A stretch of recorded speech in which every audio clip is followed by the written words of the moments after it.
All right, so do you want to introduce the topic of Harry Potter since we're already talking about it? We are discussing Harry Potter. It's about a boy wizard that is the main character but doesn't deserve to be. The dumbest main character in the history of books. He is the dumbest thing since dumb came to Dumbtown. He is the dumbest thing since the new Star Wars trilogy. What? Anyway, Harry Potter's dumb, and we're gonna tear this crappy series apart. Yep. It's not that Harry Potter's bad. It's just that there's all this stuff that's not good about it. Yeah, like there's a bunch of necessary crap and like plot holes and shit that just don't make any sense. Or like a bunch of stuff that's in the book, but they should have cut, and they did cut from the movies. Yeah. Which would bring us to our first topic. The topic of Spew. SPEW, the Society for the Protection of Elvish Welfare. Is that what it stands for? I forgot. Yeah, that's what it actually stands for. I had a professor once who told the class that she read an academic study once that basically like said that people who grew up reading Harry Potter were some percent more likely to exhibit compassion or something like that. At the time, I was like, oh, that's stupid because I don't get that from the movies. But then I read the books and I was like, oh, there's all this weird, unnecessary crap about inequality. So I guess that's where they might have gotten that conclusion. A bunch of stuff they cut out of the movies because it was boring. Yeah. Like there's all this like social inequality stuff in the books that isn't in the movies. Like there's Hermione and Spew, and then there's all this like racism against various creatures or other people and stuff. Like it's instead of just being good versus evil, like Lord of the Rings style, there's this vague subplot that's never really acted on, where the reason why they need to stop Voldemort isn't because he's an evil necromancer dark wizard. It's because his whole goal is to basically Hitler the world, and because he thinks that only certain people should practice magic. And so secretly the whole war is supposed to be about like, oh, he's going to kill all the muggles and all the people who, in his view, are unworthy to study magic. But really it's just about Harry Potter defeating him. But it's supposed to be about this whole struggle about how, like, oh, he doesn't have the right to say who can and can't practice magic, which is ironic because the wizarding world, it hinges on the fact that they're intentionally keeping their magic away from people that need it to reap its benefits. Doesn't arbitrarily. Just hit that. It entirely survives on the fact that they're hiding magic from people that they don't think are worthy, or if you believe in the excuses of the movie and the book, aren't mentally capable of accepting the fact that magic is real. Which is despite the fact that like 90% of the world in reality would love it if magic was real. That's like real world racism too, because like back in the day they would be like, oh, the black mind is physically incapable of higher learning, so why would we even try to educate our slaves? They physically can't handle it. And in the wizarding world, they're like, oh, those muggles, they're too immature. They're a lower breed than us magic folk, which is stupid because perfectly normal, random, normal people can learn magic like Hermione and Lily Potter and stuff. Yeah. I don't remember. Isn't that a whole thing in the book that Harry's aunt hates him because she hated her sister because she was jealous that she knew magic and she didn't? Is that a thing in the book, or am I misremembering that? It's not something that they actually come out and say, but there are memories, and they talk about her emotions that hint at that fact. So it is heavily implied, but it's never actually confirmed. So it's like the Spider-Man thing, where the reason why J. Jonah Jameson hates Spider-Man is because he wants to be Spider-Man. Yeah. Okay. But yeah, they're super racist, and not just against each other, but also like there are all these other non-human races, like the giants and the elves and the goblins and stuff, that are either turned into actual slaves like the elves, or stuck in menial service positions like the goblins that run Gringotts, the bank. Or the giant. I don't know what the deal is with the giants. I'm sure they explain it and I just don't remember. But basically giants are like dangerous or something, so they hunt them down or something. See, All I know is that they hate you if you're a giant and they'll try and kill you or exile you or something. Vague, what they say. Basically, like, people nowadays hate giants because the giants chose Voldemort's side in the war.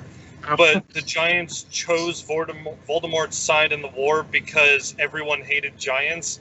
So they never really explain why everyone hated giants in the first place, other than the fact that, like, yeah, they're dangerous and they're big and they're scary and all this shit.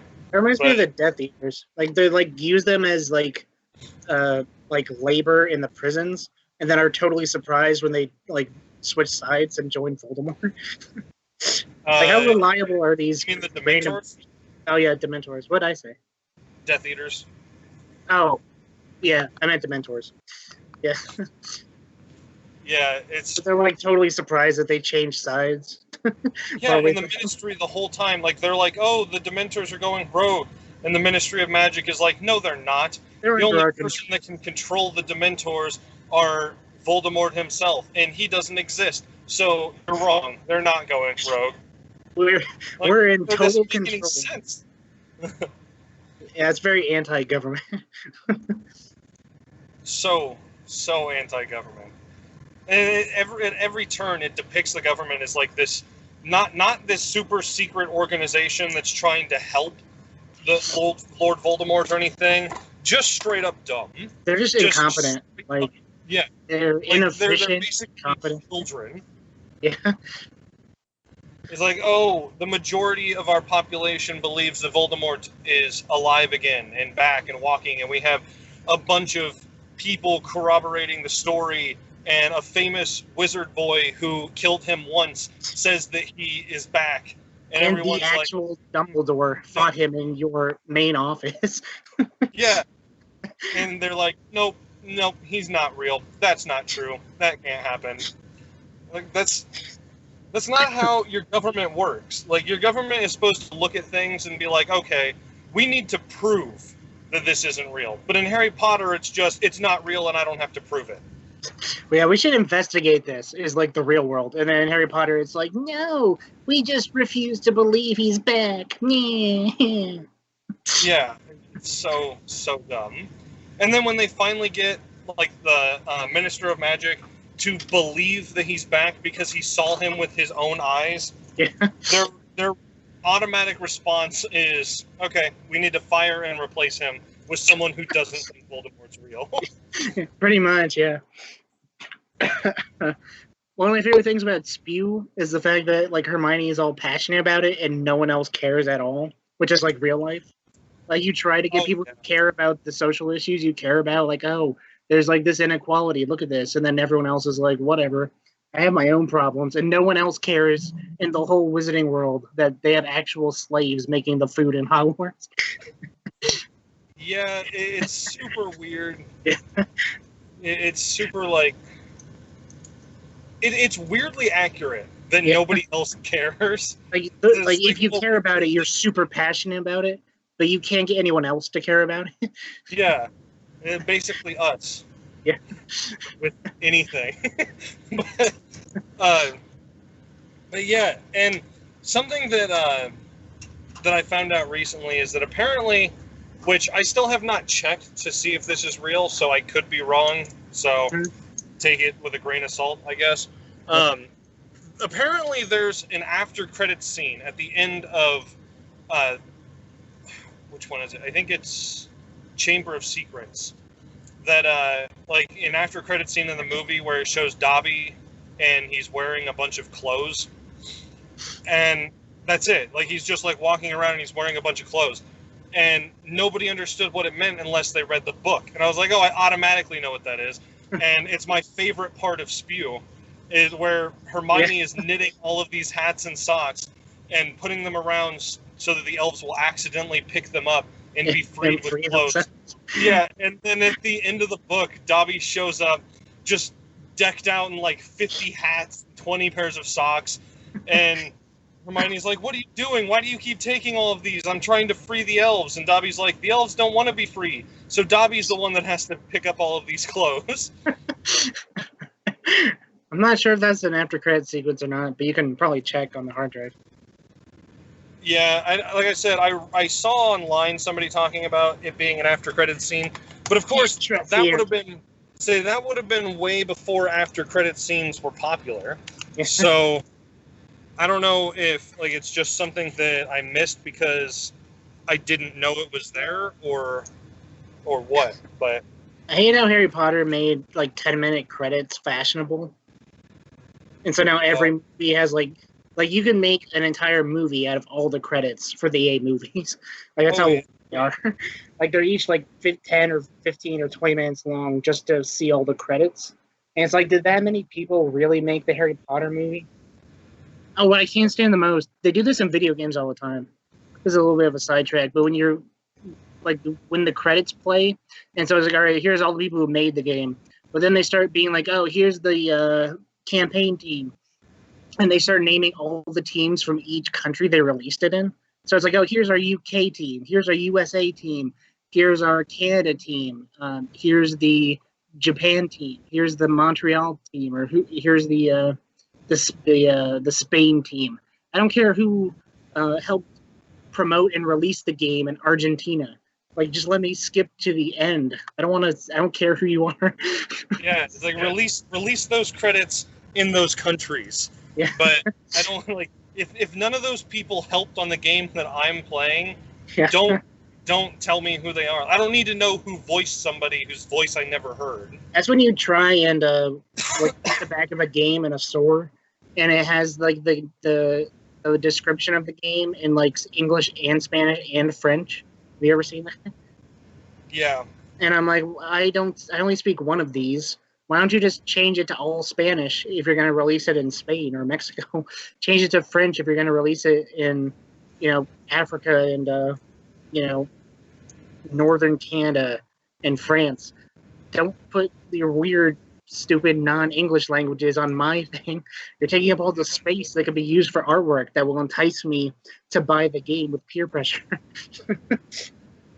Okay, so I just looked up the after credits scene Yeah. in Is it Black fake? Secrets.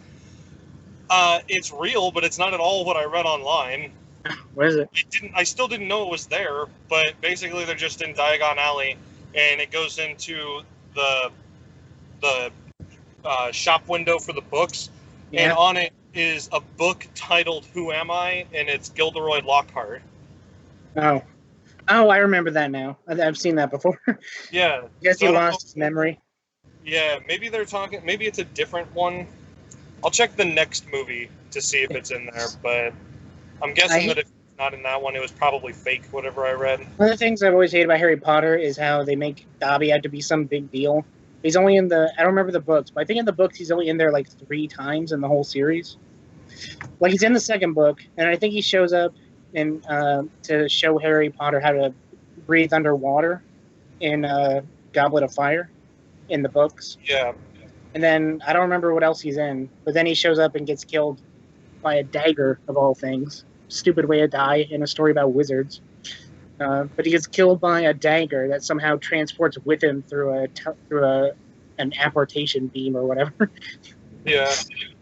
Which is the lamest way to die in a story about wizards.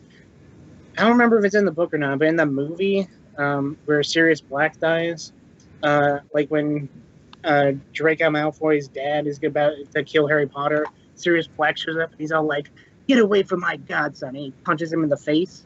And it's like, magic, and the first thing you did to save your godson was to punch a dude in the face. Why didn't you cast a stun spell at him or something? Yeah, I always thought that was stupid. It's like, actual magic, and your first reaction is to be like, "Eat that, Malfoy's dad." Okay. So since you brought up Lucius, I can go into the Draco being a secret good guy in the Chamber of Secrets. Because I know I said something about this to you earlier, and you didn't know what I was talking about. Yeah, I've never heard of it. Okay. So essentially, there's a theory that I've seen a couple of times online where the theory is that Draco Malfoy is actually the good guy, the secret, like behind-the-scenes good guy in the Chamber of Secrets, and it's based off of 2 different things. Yeah. One is at the very beginning of the scene, or the very beginning of the movie, you see Draco in the bookshop with his father, and we know or are led to believe that that's when Lucius puts the diary of Tom Riddle into Jenny's cauldron. Yeah. Which right Less there. efficient than a book bag, by the way. But continue. What'd you say? Less efficient than a book bag, but... Oh, yeah, I was getting ready to say that. I was going to be like, by the way, that's the dumbest fucking thing I've ever heard. Why would you carry around a cauldron to collect books in? All the corners are going to get bent up, man.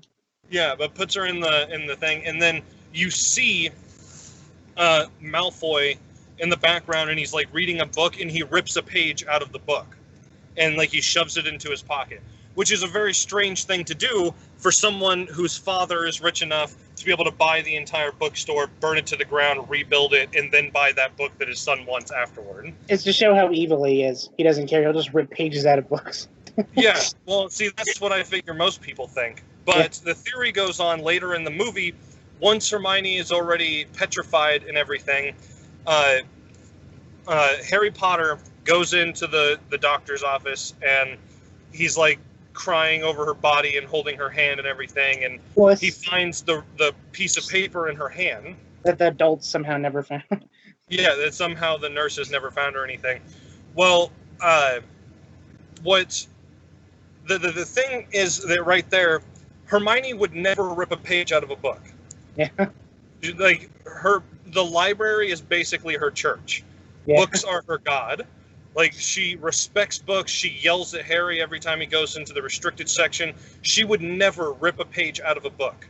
So the theory is that the page that Malfoy ripped out of the book in the first part of the movie is the page that Hermione has in her hand, and that Malfoy snuck it into one of her books while she wasn't looking so that she would find it later.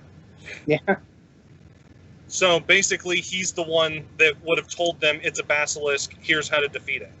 They just couldn't say that outright because his father is the one that wanted the basilisk to kill everyone. So if he came out and said, like, it's a basilisk, this is how you defeat it, this is what you need to do, his father, being a Death Eater and loyal to Voldemort, would probably kill him, or like one of the other Death Eaters would kill Malfoy, and Malfoy knows that. So he has to be a good guy behind the scenes instead of actually out front with it. Basically, his number one priority is protecting his family. Like, he wants to be with his family. He doesn't even really want to be with Voldemort. He just wants to not have his family be killed and stuff. Yeah, and his family's with Voldemort, so he doesn't have any choice but to do that. I'm pretty sure his dad is with Voldemort, because his mom doesn't seem to give a crap, which is awesome. At least in the movies. I don't know about the books. But, like, in the movies, his mom only cares about, like, Draco. His dad's the only one who has actually, like, committed to being a Death Eater. Yeah, so it's pretty much like the dad is a Death Eater, and so the mom has to support it. But she only, like, does it to help protect her son and all that kind of stuff. Yeah, that and the fact that in the books, it's like a family thing for her as well. Yeah. Like, I don't know if Lucius's family were always loyal to the Dark Lord or anything, but... So it's just her family were Death Eaters, so she just had to go along with it. Yeah, I can't remember her name for some reason now. She's not important. In the book, Bellatrix is her cousin. Oh, yeah, I remember. They're related, and it's a very, like, side note thing that they only bring up, like, once or twice within 8 books, or 7 books. So basically, Draco's related to Bellatrix. That means Draco's related to the stupid ginger from, what's that movie? Bad movie. Fantastic Beasts. The ginger? The main dude. I'm pretty sure he's blonde, not... the main dude that's collecting all the Fantastic Beasts. He's related to Bellatrix Lestrange? Yeah, there's a scene in Fantastic Beasts where I'm pretty sure there's, like, this family tree or something, like Sirius Black has, and, like, on a distant branch or something, there's, like, Bellatrix Lestrange's on it, as, like, a cousin or something like that. Okay. Which means that he and Draco are, by default, also related to Sirius Black, right? Aren't they cousins? Bellatrix and Sirius Black? Bellatrix and Sirius were cousins. Yeah. And I'm trying to think. Man, I gotta look this up real quick because now this is gonna bother me. Gotta find the family tree.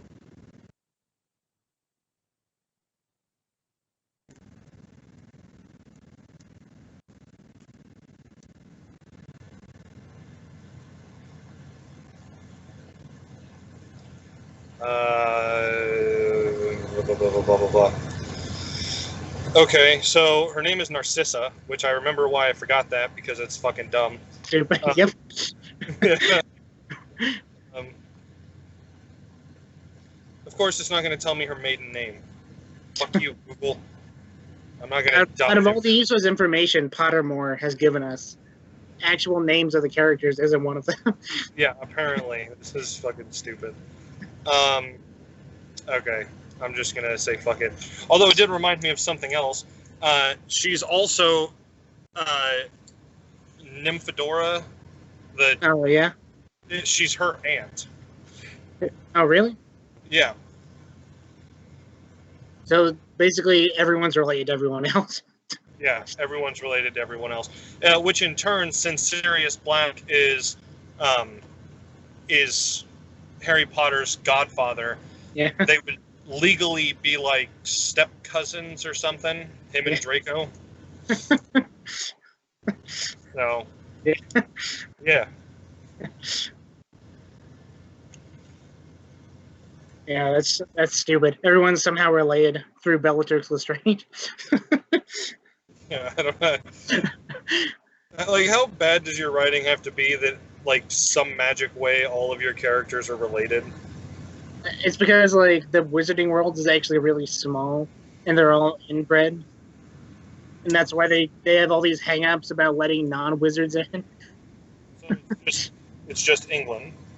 Yeah, like the royalty. Yeah, it's like any royal bloodline, basically. They're like, we have to keep this magic blood in the family.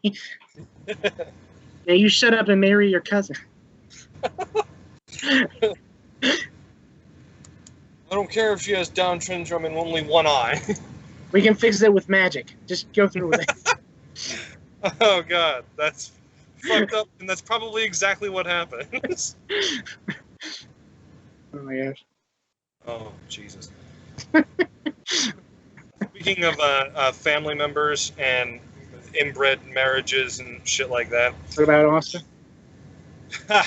Screw Austin, you'll never see this video. You won't know about it unless you tell. Yeah. Harry and Janae never should have ended up together.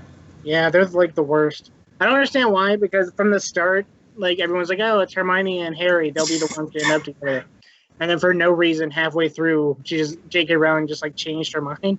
It was like, no. Yeah. Like, it's clearly like, oh, Harry and Hermione are going to end up together. And then randomly during the Goblet of Fire, Hermione gets upset because Ron didn't ask her out to the ball or whatever. And it's like, where the fuck did that come from? You do nothing but treat Ron like shit. And Ron does nothing but treat you like shit.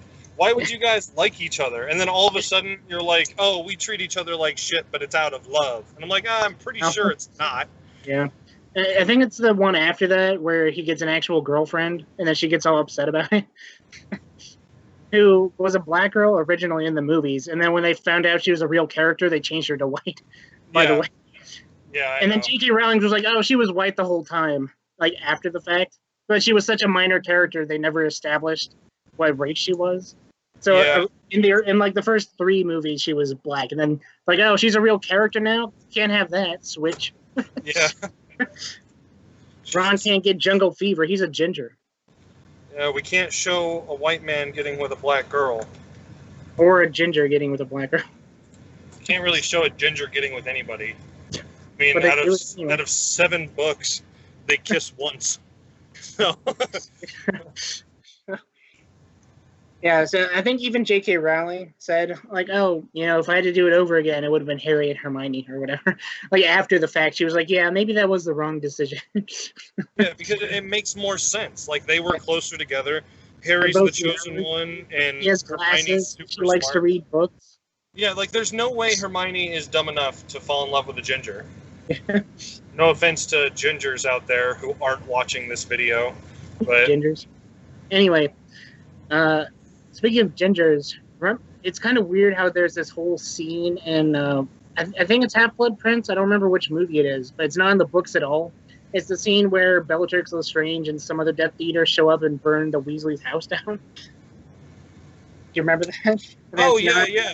Not in the And books. then Ginny like runs out of the fire to like save Harry Potter and all She this runs shit. through a Yeah. fire. Like she runs through like a fiery cornfield to like save him because he goes after like Bellatrix because she killed Sirius Black in the previous story. Yeah. And we're supposed to believe like, oh, that's their love arc. She would die for him. I'm like, oh, okay, well, he's basically completely ignored her up until this point. So The romance scenes with her are super creepy in the movie because she's clearly like a few years younger than him. yeah. So like, there's a scene in one of them where she's like feeding him like Christmas treats or something. And I'm like, you just pressed way too far. Yeah. And then in like the second to last movie, like he's like zipping up her dress, and you can see her bare back and all this kind of stuff. I was like, I thought this was a kids show. It's too hot for like, the 12-year-olds who were watching this. Yeah. It's weird. Besides, she's like 16, 15. She must be like 15 if they're like 16 or 17. She was at least like 2 or 3 years younger than them, right?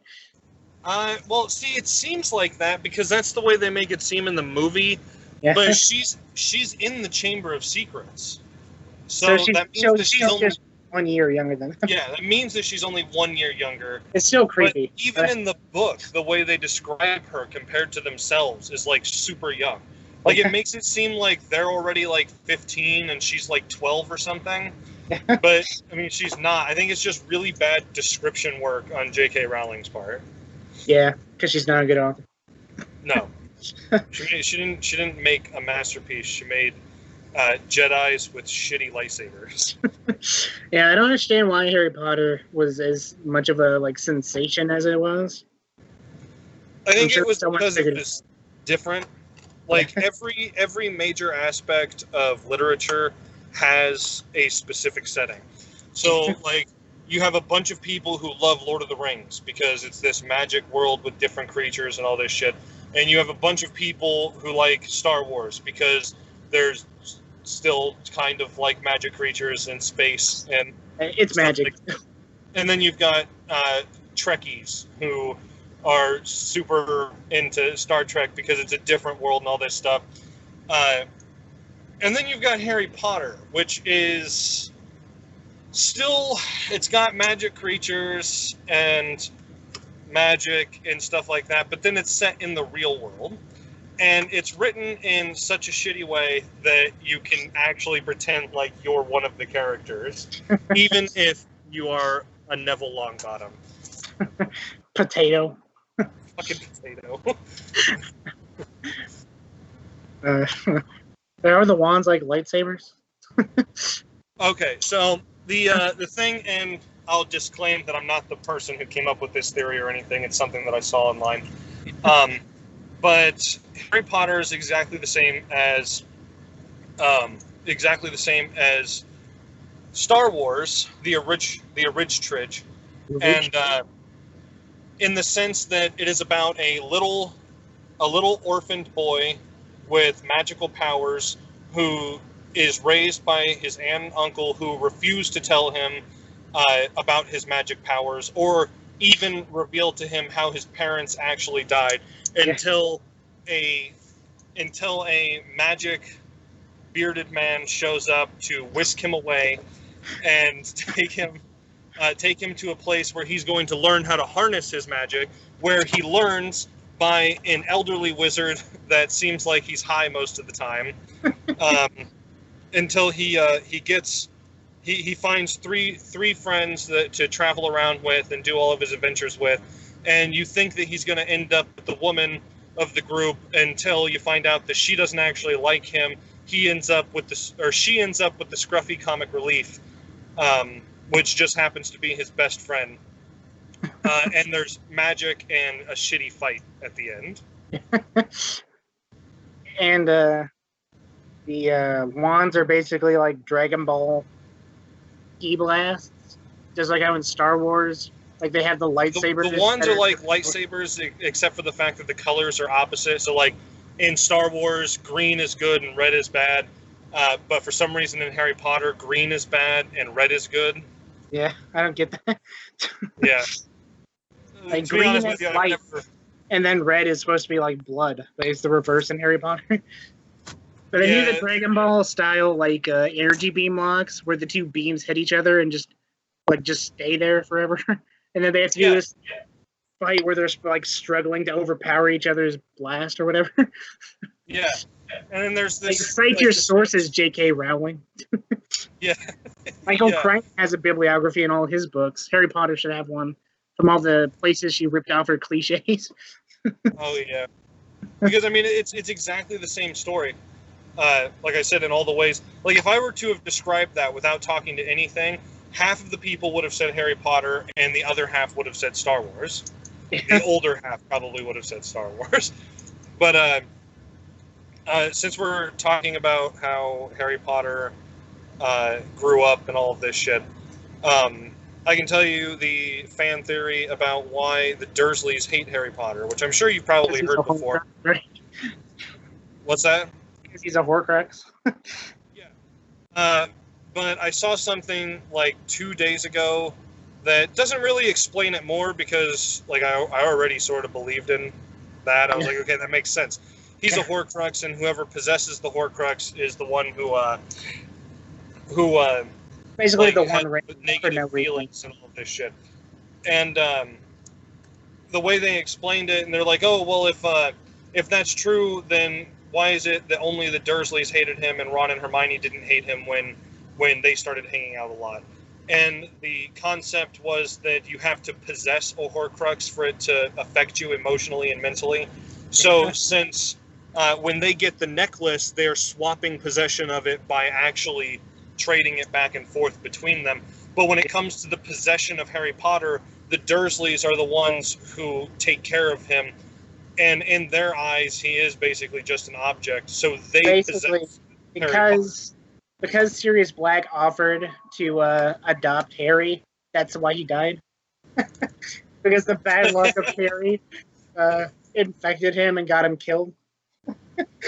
Yeah, but you could even take it further because once Sirius Black offered to take him, then the balance was different, and Harry Potter had basically already decided in his own mind, I no longer am related to the Dursleys. Now Sirius Black is my guardian. And then Petunia and Dudley, which, now that I'm saying those out loud, are the dumbest fucking names I've ever heard. And Vernon. Don't forget Vernon. Vernon. Well, see, I've heard people named Vernon. I mean, it's still a bad name, but I've heard the name before.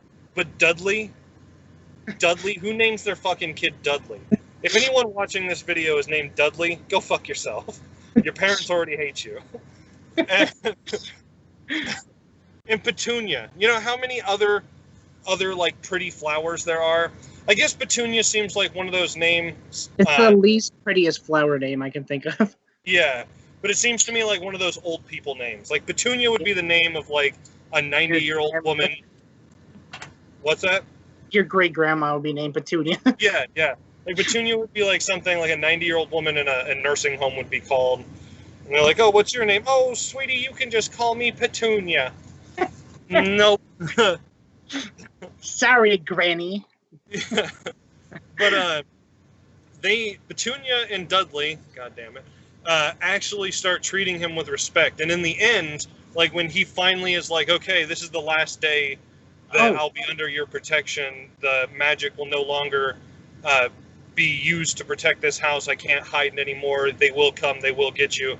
Petunia and Dudley treat him with respect. Yeah. They say they don't actually say it. Dudley, in his own way, says that he loves Harry Potter, and it's like one of the most touching fucking moments in the book. That's what you just kind of, yeah. There's this scene where he, I guess out of fear more than anything else, because they know something bad's coming, but he's worried about Harry in his own way. And so they have this actual, like, nice moment before they leave their house for the last time, before the people come and take them away. And it's not in the movie at all.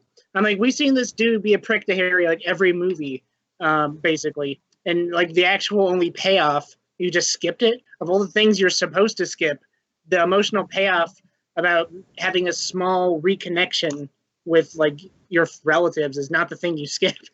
Yeah, I know, and it made and me. imagine the guy that plays. I realized that it wasn't in the movie, yeah. And just the way that it happens, like I said, it's the most touching, most like emotionally mature part of the book when he finally like. He's like, why do you care so much? Why do you care what happens to me? You hate me. And he looks at him and he's like, I don't hate you. And I'm like, that's fucking, like, he didn't say I love you, but that's I love you right there. Like, that was like the greatest moment in all of the books put together. It was probably the most well-written part of the books. And they did nothing with it. They wasted it. Crap. I'm like legitimately mad about that shit. Yeah, it's stupid.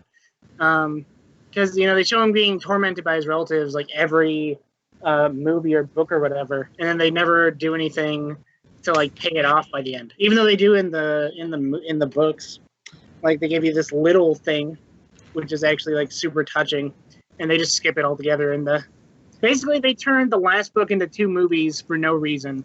And then they filled them with filler because they didn't actually have enough to fill out 2 movies. Yeah. But then they skipped the stuff that they actually should have kept. Which is like really stupid. Oh, God, it's so... Oh, I remember now. Imagine being the actor that plays Dudley. Like, you are known for being in this super famous, iconic film series, and you're known as this, like, fat loser that abuses his cousin. And you don't even get the one scene that's like, oh, maybe Dudley wasn't such a bad kid after all. He was just misguided or whatever. So for the rest of his film career, when people see him on the street, they're going to go, hey, screw you. I remember what you did to Harry in book 2. Yeah, it's like... He's gonna be like, no, wait, but in the book, we were bros by the end. No. I didn't read the book. What am I, a nerd? But yeah, that guy will forever be known. Instead of like, oh, it's Harry Potter's cousin, he will forever be known as the guy who beat the shit out of Harry Potter. Yeah, like the dude that plays Malfoy is forever typecast as rude but jerk wuss. Like he was in that one Planet of the Apes movie as this like total tool. And he doesn't do anything actually cool the whole movie. And as soon as he comes face to face with one of the actual apes, he like craps his pants and runs away. Like he's forever gonna be a handsome blonde guy that's actually a wuss but acts really tough. Yeah. He was in the Flash series on the CW, and he was basically exactly Malfoy. He was British. He was a tool at first, and then he slowly started to like not want to be a tool, but he kept slipping back into being a douche because people were around. By the end of that one, though, he was actually a good guy. What's that? So he was Wally West. He was a huge tool. No, he wasn't as bad as Wally West. That's another video, though. If they dyed his hair brown, I bet he wouldn't be a bad Wally West. What's that? I said if they dyed his hair brown, I bet he wouldn't be a terrible Wally West. You need someone you can hate easily because he's such a tool. Yeah. Wally West the tool. Yeah. Oh, God. Oh, I want to talk about how wands have minds of their own. Oh, yeah, that's stupid. As a side note, it's like the dumbest rule ever. That like, Voldemort and I share the same core of our wands, so we can't actually kill each other. We have to use someone else's wand. It's like, why are you sharing wand cores, and why does that make it so that you can't fatally harm one another? It's like the dumbest rule ever. The wands choose the wizard, we're told, but then you can take other people's wands and use them as you please. Yeah, like halfway through the book series and halfway through the movies, you're randomly like introduced to this concept that if you disarm somebody, then that wand will only answer to you. I'm like, do you have any idea how many people Harry Potter has disarmed in the first like 3 books? Like he owns so many wands now, but he doesn't take any of them. So does that mean that all of those wizards who aren't in jail just no longer have wands that will listen to them? They're just straight up like going around like, oh, why won't my wand work properly anymore? Oh I yeah, I don't know. had dual Probably practice because I with was Harry. defeated by a 12-year-old. Yeah, I had dual practice with Harry third quarter of last year, and now my wand won't listen to me anymore, Dad. I don't know what the deal is. It was class mandated dual practice. There was nothing I could do. I couldn't say no. I needed the credit. Yeah. Now my wand doesn't work, and Harry doesn't know how to give it back. He doesn't know how to actually cast magic, Dad. I don't know what to do. Go complain to the school. Go send your owl to human resources. I don't know what to do. Like, oh, did your school not teach you that you can take other people's wands by disarming them? Hogwarts. What? They didn't teach me anything. It's Hogwarts. All they taught me was how to turn a teacup into a mouse and how to fight people. That's basically useful skills in the wizarding world. Yeah. You know how when you're like growing up and you're like, oh, I don't understand why I have to do this homework. This will never actually be useful. And your parents are like, oh, studying itself is a reward. You just have to do it. In the Harry Potter universe, do you think they're like, oh, what's the point of turning a mouse into a water goblet? That's such a useless spell.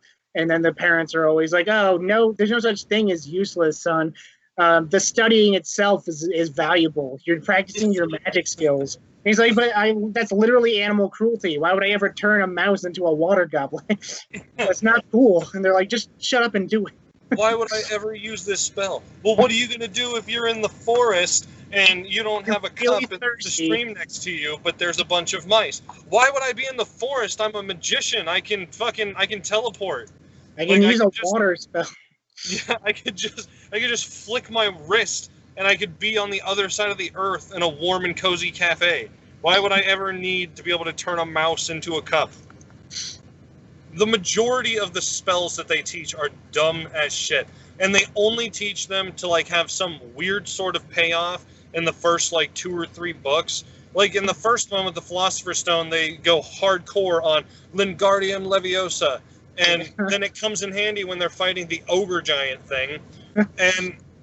But then, like, by book 3, they're teaching them spells that never have anything to do with anything at all. And it's like, why am I listening to them go on in class? Like, why do I need to know what's going on in this classroom if what's happening in this classroom isn't going to pay off later in some sort of way? Yeah. I also don't get why there's all this importance on wands when in your like late years at Hogwarts they suddenly go, oh, by the way, there's this thing called like wandless magic or whatever, and where you don't actually need to use the wand or say the spell. It's like silent casting or something like that, where you can like use a spell without actually saying the fake line or whatever. Yeah, and like, so it's like, either you need the wand or you don't. I don't care which one it is, but like you have to pick which one it is. And if advanced wizards don't need the wands, then why does Dumbledore and like Voldemort and all these master wizards even carry wands with them? They're clearly advanced enough; they don't need them to use the magic. Yeah, and speaking of magic and wand use and not wand use, like what is the point? Okay, so all wizards want to get their hands on like goblin magic. Yeah. All goblins want to get their hands on a wand. Like, why? Like, wizards think that goblins have better magic. Goblins think that wizards have better magic. My theory is that they're the same fucking magic because it's fucking magic, and that the only difference is that humans have to use a wand and goblins don't. Goblins think that humans are more powerful because they beat them into submission with magic. And goblins think that, or humans think that goblins have better magic because they don't have to use wands. Other than that, it's the same exact power, same exact things. I see no difference in what's going on except for the fact that a goblin can whisper in your ear and all of a sudden you're high on crack and don't care about anything. I think it's all the same magic. And you don't actually have to use a wand, but like humans have like tricked themselves into thinking they have to use a wand because the elves don't have to use the wand, the goblins don't have to use the wand, and humans don't even need the wand. They just use them just because. I guess they think it makes them look cooler or something. Yeah. Like, I think they've tricked themselves into thinking they need it when they actually don't, is what I would say. And at this point, it's just like the norm. so they've forgotten that they don't actually need them. They just have been using them so long that they're convinced that it's necessary to use a wand. Yeah. Wands are fucking dumb. Yeah. Wands so Gandalf never had to use a wand. Gandalf could do whatever he wanted. And the only time he even needed his staff was to start a fire and tap it on the ground. Or beat people to death with it. That's true too. Although he did carry Even a sword. then, he had a sword. Yeah. See, Gandalf is a non-retarded wizard because he can actually walk around with a real weapon. No one at Hogwarts actually carries a real sword with them, except for Bellatrix Lestrange for no reason. That's only to kill elves, apparently. Yeah, only to kill one elf too. It's like the most convenient dagger ever. Yeah. Yeah. Wizards are just awful. Oh, and by the way, big thing here is they're not wizards. What are they? Oh, okay. So there's a big thing that a lot of people have talked about. I'm going to look it up real quick just to make sure that I'm not saying this incorrectly.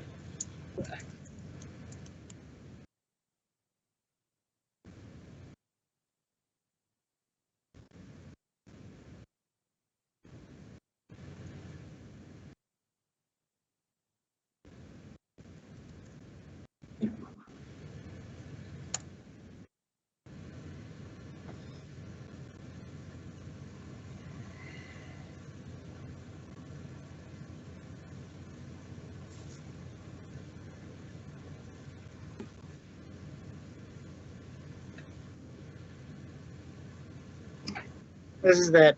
Okay. It even looks gross. Okay, so the definition of a wizard It's not is someone... actually sparkling water. It's normal water, but I like the bottle, so I kept it. Oh. But yeah, So the sparkling water was gross. Yeah, the definition of a wizard is someone who is born an ordinary mortal and learns magic and spells from books. The definition of a sorcerer... Yeah, a sorcerer is born a sorcerer and only needs to learn spells because they already have the innate ability to use magic. So they're actually They are not wizards, they're sorcerers. The sorcering world of Harry Potter. Yeah. And they're always like, wizards and like, witches or whatever. Like sorcerer society of Harry Potter. Yeah, they're always like, oh, wizards and witches. And I'm like, can't the ladies just be wizards too? Like, do they have to be witches? Isn't witch different from wizard? Oh yeah, that's another thing. Witches are not the same thing as wizards. Wizards are somebody who learn magic from books. Witches are somebody who pledge allegiance to some sort of deity in exchange for magical power. So they're warlocks from D&D, basically. Yeah, the only difference between a witch and a warlock is a witch who was kicked out of their coven. So witches always travel in packs. Warlocks are loners. So they're loaning, like from Japan, the samurai without masters. Yeah, pretty much. Except usually warlocks were kicked out of a coven because they were practicing death magic or some weird shit like that. But regardless, we're talking about Harry Potter, and Harry Potter is not a book on wizards. It's a book on sorcerers. So I tried looking up that hex book you wanted me to read, and I kept finding books on how to cast hexes on people. And I was like, no, that's the wrong kind of book. I don't care about that. I sent you the name of the author, right? Yeah, but I looked them up first, and I couldn't find the book because there were like so many books about how to just cast magic on people. And so then I had to ask you for the real author so I could find the right book. Because I didn't want to accidentally download some how-to guide on like witchcraft or some Read an entire book on how to summon demons. With thinking it's the real book, and then by the end, I'm like, oh, that wasn't as good as I thought it would be. And I look up, and there's no! Yeah. Okay, so back to the sorcering world of Harry Potter. Yeah. Let's talk about the shitty sorcering world of Harry Potter. So, one, they're garbage people who hate everyone. We've already touched up on that piece. Hardcore racist against anyone who doesn't use magic. And even other people that do use magic. Yeah, they're extremely selfish in their ways. Yeah. They enslave people like for absolutely no logical reason, and then have convinced themselves that they enjoy being slaved more than they would enjoy being freed. Like the elves. Yeah. You literally make all the food in Hogwarts, even though you think it would just be magic that made it appear. Like, for half the book series, you think, oh, like, they just magically made all this wonderful food. That's so awesome. And then once you find out about the elves, you're suddenly like, oh, no, they had actual slaves making, like, tons of food in the kitchen. And then they just magically teleported it to the tables. Yeah. It's insane. And coming from a magical world, like, I don't remember what name it is or whatever, but it's like Garfunkel's rule, and yes, I know it's not Garfunkel, but Garfunkel's rule of alchemy is that you can't make something out of nothing, so somebody actually has to prepare the food. I'm like, you're a magical group of people who turn mice into teacups, so you can't just, like, take a bin of garbage and turn it into, like, good-tasting food. You can't take dust and make it into a salad or something? Yeah, like, you are, like, you have already shown the ability to transform objects into other objects. You have slaves because you want slaves, not because you need slaves. You're already magic. How fucking hard could your life actually be if you know magic? Like, you are to be slave owners. There's so much magic that would make the world a better place, but they just, like, choose not to share it for no reason. Like, they could solve the housing crisis with those tents they use in Goblet of Fire at the beginning, where they're at the Quidditch World Cup, where you walk inside this little tent, and it's like a small apartment. Or they could put giant apartment buildings in between other apartment buildings, and, like, provide affordable housing for people that don't have it. Yeah. They could solve all of the world's problems. Like, they can literally fix eyeglasses and do dishes with magic and all kinds of stuff that we have to actually slave to do, whereas they could just do it, like, no problem. Yeah, it's so... They have actual teleportation, and yet we're destroying the world with cars and other pollutants. Yeah, carbon emissions. Because we have to get places. Whereas we could do the completely environmentally safe like boot key method to get to and from work. Yeah, I can walk up to my door and touch a random object, and boom, I'm at work. And then I do my shift, and then I touch another key specifically tagged to my house, and boom, like, I'm back at my house. And I don't have to actually go anywhere, like with a car, and release gases into the environment that will destroy it. Like, basically, wizards watched as non-magic people just physically destroyed the earth with gases and pollutants and did nothing to stop it.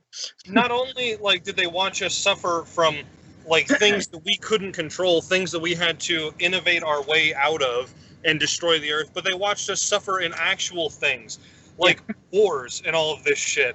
They just sat by and let us do whatever we wanted when they had the power to end all war in society. Like, even if it was like unite the world to destroy witches or something, it still would have stopped us from nuking Japan.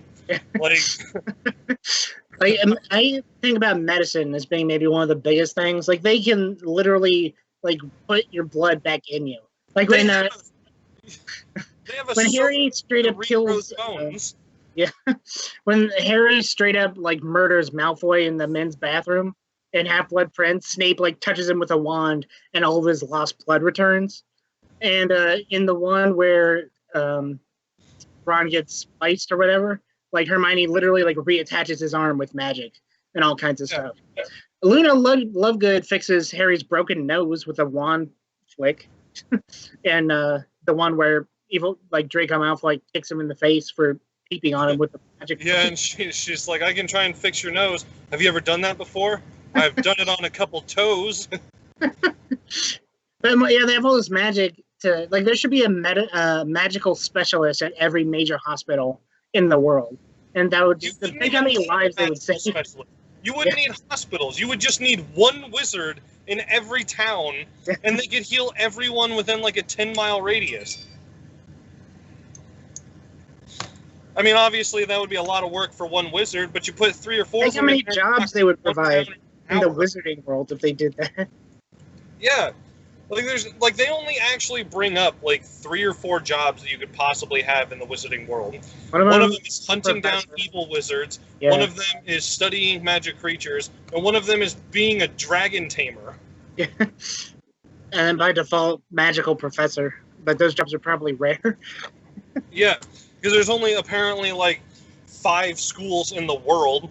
There's one in Britain, one in Russia, one in France, one in America. Yeah. I mean, I'm sure there's probably others, but they don't ever talk about them.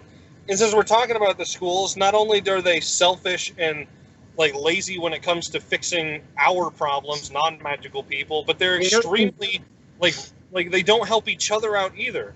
Like something you said earlier is the fact that they don't like in the entire last section of the book when Hogwarts is taken over by Death Eaters and they have to try and come back and fight because Harry Potter's the chosen one. You don't see a single person from any other school come and help. Like, no, there's no Americans that show up to fight. There's no Russians that show up to fight. There's no French people that show up to fight. Like, it's just like, oh, it's happening at Hogwarts. Fuck them. Let them take care of it. Yeah. No one shows up to help with the Battle of Hogwarts. It's not like the Battle of 5 Armies in The Hobbit, which actually makes sense if you once you figure out who all the armies are. Yeah. Like there's like just Hogwarts, and then like the Order of the Phoenix, and then some stone people, I think, and that's like it. No one else is helping to defend Hogwarts. Yeah, but even the stone people are just the statues from the school. I'm pretty sure they didn't exist in the previous books anyway. Like I don't remember ever describing like just a bunch of statues outside the building. No, because that's not how it is in the books. In the books, it's like the suits of armor and stuff from inside of the building. Oh, yeah. In the movie, it's just a giant wall full of statues that you've never seen before. In the books, they take all the statues and armor and all that stuff from inside the building and make it walk out the door. Oh, horror. I was trying to think of the people who hunt down dark wizards. And I think they're called porters for some reason. Yeah, an aura. Stupidest name ever, because it sounds like aura, but it's not. Yeah.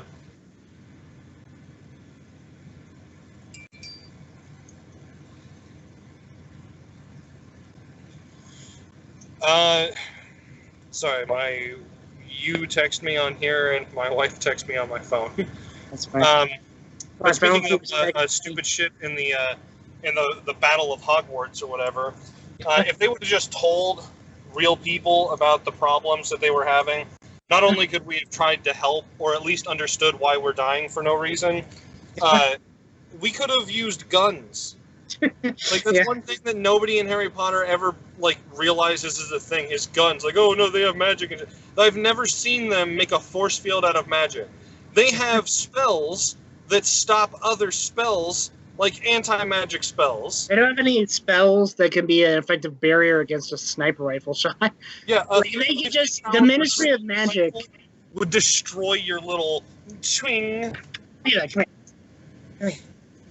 The Ministry of Magic could just like secretly confide, with the world nations or whatever, or the U.S. government, or because they're British, it would be MI6 or whatever.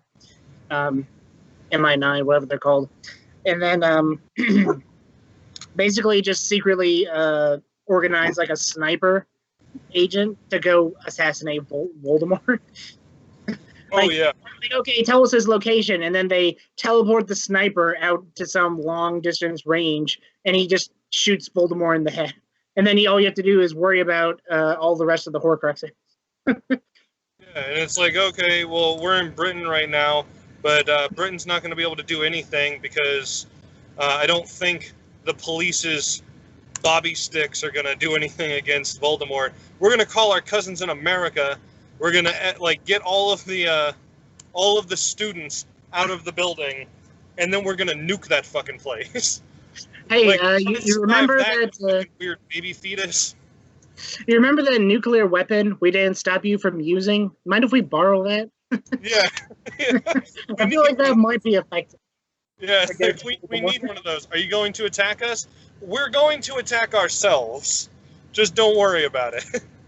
You can either give it to us or we'll take it with magic. Either way, we sort of Fucking need this. magic. How's this for magic? Shoves a gun in their face. Yeah. Filthy muggles. What did you call me? What did you call me? Speaking of nuking the school, have you ever noticed how horrible the placement of the school is? Like, they're like, we're in a hidden area, but we're hidden by magic. So technically we don't have to hide this far out of the country because anyone who came upon the school wouldn't know it was here anyway. Okay, so why did you choose to put your school in the middle of a forbidden forest that is filled with things that want to kill you, a lake that is filled with things that want to kill you, like and mermaid. A tree that specifically wants to kill you? There is nothing child-friendly about the location of this school whatsoever. Also, they have a forbidden section in the library. I'm pretty sure they just take the books away, right? Yeah, like why you have a forbidden section? It's like, oh, only special authorized students can go in there. It's like, well, why don't you put those books in like Dumbledore's office or something? Somewhere where Harry Potter can't sneak in with his ginger friend under a blanket every night. And Dumbledore knows he has a blanket of invisibility, the cloak of invisibility. Yeah, he's the one that gave it to him. He doesn't confiscate it or anything. It's like your dad would have wanted. He's like, oh, your dad would have wanted you to have this. Oh, you mean my dad that made the Marauders map and used to torment a perfectly innocent Slytherin kid for no reason? No, are you sure he would want me to have this? Really? He came in Animagus illegally, constantly broke out of school with an illegal map that he created to track people's movements. He wanted me to have this, and you think it's okay? All right, I'll take it. Everyone gives the Dark Knight flack because he used all the surveillance hubs to like spy on everyone in the city, rightfully so. But no one cares that Harry Potter can literally see where everyone on the grounds is with the Marauder map, which is basically the same thing. It's super fucking creepy. Like, one of the things that I love reading about online is about how basically, so Fred and George had the Marauders map for a long time. Yeah. And so every single night that they checked it, they saw that fucking Ron, Ron was sleeping with a man called Peter Pettigrew. And they just didn't care. They never said anything to him about it, never told anyone about it. And like, you can be like, they're like, oh no, they just assumed that their brother was gay and that he was sleeping around. They want him to come out when he's ready. 12. It's like, that's bullshit. Like, have you ever met them? They would have teased him about that the moment they realized it. So he's like 12. He's not sleeping with anyone else, man or woman. And if they ever used it at home, they would have seen that Peter Pettigrew was there in their home. Like, who's this strange guy in their home? I don't know if the map works at home, because isn't it just a map of Hogwarts, or does it work anywhere? I think it's specifically Hogwarts, but they could probably use it at home, maybe. They'd probably use it at home, but it would still show the grounds. It would show Hogwarts, because that's specifically what it is. They can't just take it anywhere and see everything. You're right. I think it's specifically a map of Hogwarts, which begs the question of how these like 3 or 4 delinquent students even made such powerful magic. Because it's not like they were good wizards in the first place. No, they were garbage wizards. They were jocks and losers. The smartest out of the group was Lupin, and he didn't really do anything. He'd be a werewolf. Or a furry. He convinced all of his friends to become furries because he was one. He was lonely as a furry. Yeah. You go out late at night and howl at the moon. I know what you are. You're a furry. No, I'm a werewolf. And a furry. See, I don't understand how that works at all, because a werewolf is not a wolf. It's not a dog. A werewolf is a savage beast that will rip you to shreds because it loves the taste of meat, any kind of meat. So their reactions are, I have to become a dog, I have to become a deer, and I have to become a rat. What? Like, if you all 3 turned into wolves or something, I'd be like, okay, you're trying to make a wolf pack. One of you is a deer. You're a fucking deer. Wolves eat deers. Harry's dad. The biggest dipshit. Yeah, oh, he's I remember now. stag. Okay. That's why his Patronus was the stag. Okay, I remember. Because it's Wormtail. Padfoot was Sirius. Yeah, Prongs was his dad, and I don't remember what Lupin's name was. Probably Fang or something like that. That's gonna bother me. Oh, and that's something that they never hint at in the movies whatsoever. Like Lupin finds the map and doesn't bother telling him, "Hey, by the way, I made this with your dad." Yeah. Although, based on the way his dad used to act, once we start getting into Snape's memories, if I was Lupin, I wouldn't want people to know I was friends with James Potter either. Yeah. He's such James Potter was a fucking tool. Yeah. He's like the worst kind of human being. Yeah, he's like I don't know how. It's probably a good thing that he didn't raise his own son. Yeah. I mean, Harry would be worse than how he is. Yeah, he's already pretty bad. Arrogant. But it's so fucked up that you see all of these memories from Snape's perspective. Harry Potter sees his father torture and abuse this innocent child who did nothing wrong. Yeah. And he sees that his mother hates him too. His mother hated his father. And he's still like, no, my dad is the greatest man alive. He would never do anything so horrible. I'm like, you just watched him do it. You just watched him flip upside down a small Snape, bully and abuse him. You watched your mother say, I hate you, Potter. And you still think that he's the greatest man alive? For starters, he's not alive. So eat a dick, Harry Potter. Harry Potter's a retard that never casts a single spell, like the whole first book. Oh my god, yeah. He's so dumb, too. Just like his father. His only real character trait is, brave. But that's it. No, not even then. His character's traits are he's too stupid to realize he's in danger, and he's super lucky. That's it. He's lucky to have Hermione as a friend, and she is actually smart, so she will tell him what's best to do. Yeah. How fucking dumb do you have to be for Hermione to be like, oh, that's dangerous, don't do it. And he goes, I know, and then does it anyway. What? Also, he picked, the worst best friend to have of all the kids at Hogwarts. Why would you pick one? Oh, so something else that always bothered me is that, they always send Harry home to abusive relatives when the Ron Weasley family would very gladly adopt him and let him live with them. Yeah, which I thought was kind of weird. It's a huge cop-out that partway through they're like, oh, he has to go back because we placed magical protections on the Dursley house to keep Harry safe. It's can't you just transfer the spells? Nobody ever explains that until, the Order of the Phoenix, they finally explain that to him. Yeah. And before that, it's just, oh, you have to go back because we told you to. Yeah. Because we all hate you, Harry Potter. Have fun living under the stairs for 3 months or whatever. Have fun starving to death with your owl. If Harry is magic, why wouldn't he just leave? He's so stupid. If I was Harry Potter and I lived with these abusive relatives, I would go full Hermione. The whole year, I would make no friends. I would only study. I would learn all the useful magic I could. And then the first day I got back, I'd be like, hey, peace. I learned how to make a tent out of a frog, so I'm going down to the pond and I'm living on my own. Smell you later, Dursley. And I would just live on my own. They're like, oh, you can't use magic because the Ministry will know. And that part I understood, but then I don't even remember what book it is. I think it's the Prisoner of Azkaban, when they're like, oh no, they don't actually, they have trackers on you, but they don't know when you use magic. They just know when magic is used near you. Yeah. I'm just go to somewhere with a bunch of wizards.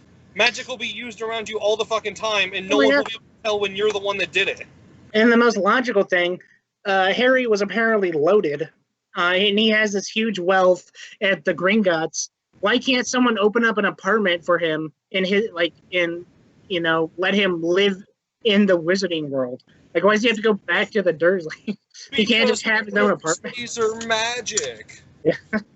When they protect him because of his mother. And I'm like, I'm pretty fucking sure his mother's dying words were not, send him to my shitty sister. No. I always hated her. I always hated my sister. Now she has to deal with this prick. Her dying words were, Petunia's not a real name. Don't name my son Dursley. Her son is fat. Ugh. My son's better than you. My husband was a dick. Tiv, which is why we were still married.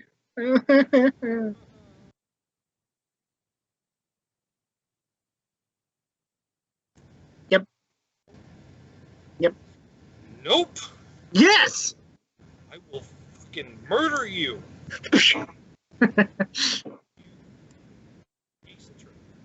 Eat flashing light. I don't have a flashlight in reach of me. Okay, so we can talk about things that are bad. Okay, we were talking about the Wizarding World. So one really bad sport. Wizarding World has one really shitty sport. Quidditch is the dumbest fucking sport I've ever heard of. Yeah. I don't get why it's the only sport. Like, you have magic. You know how much cool shit you could come up with? Like, make rugby, but the other team are dragons or something. I hate how into Quidditch Harry is. Like, he's not a sports guy. He's not even athletic. But somehow he's like a jock whenever he's on the Quidditch field. Like, he's like the star guy and all this crap in the first book. He's some hardcore, like, lucky nerd until he gets on a broom, and then he's like the coolest guy in Hogwarts. But then as soon as he gets off the broom, even the other kids at Hogwarts forget he exists. Yeah. And the yeah, they're not allowed to use actual magic in their magical sport. Oh my god. The stupidest thing ever. It's like taking an elephant and cutting off its trunk and being like, all right, survive. Like, what? You took away the most interesting part of your people to play a shitty version of Sky Soccer? And the points don't even make any sense. Like, what's the point? What's the point of even trying to get goals? You get, like, 10 points a goal, but whoever catches the golden snitch gets 100 points. So why wouldn't you just have 6 guys going after the golden snitch? Why would you even waste your time trying to make goals? Pretty much, yeah. And there's supposed to be only one guy on each team that goes for it. And it's like, why? How's that a good strategy? Oh my god. Also, there's like 8 types of balls or whatever. Like, there's like 3 different types of balls besides the Quidditch or whatever. Yeah, the quaffle is one of them. Wait, is the regular ball? I think so, yeah. And then, what's the other one? The bludgers? Yeah. I think so. Or maybe bludgers are the guys that hit the quaffles? No, the quaffle is the one that goes through the hoop. Isn't there a giant ball that will randomly try and hit people? Isn't that a thing? That's like the most dangerous thing I could think of. It breaks Harry's arm. Yeah. It almost beats him to death during one of the books. Like, it's insane.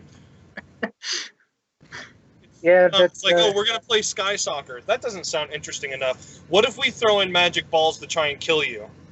Okay. Oh, and there's a really tiny ball that if you can find it, you win.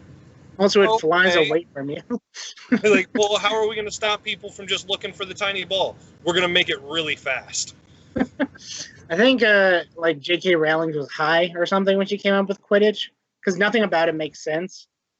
Like, that's something someone on LSD would come up with or something. Yeah. Yeah. Like, she did a sheet of acid and then was like, I got it! Quidditch! Sounds like the invention of a 12-year-old who sniffs markers. That's basically exactly what it is. That's like the perfect description for how stupid it is. My God. Oh my God.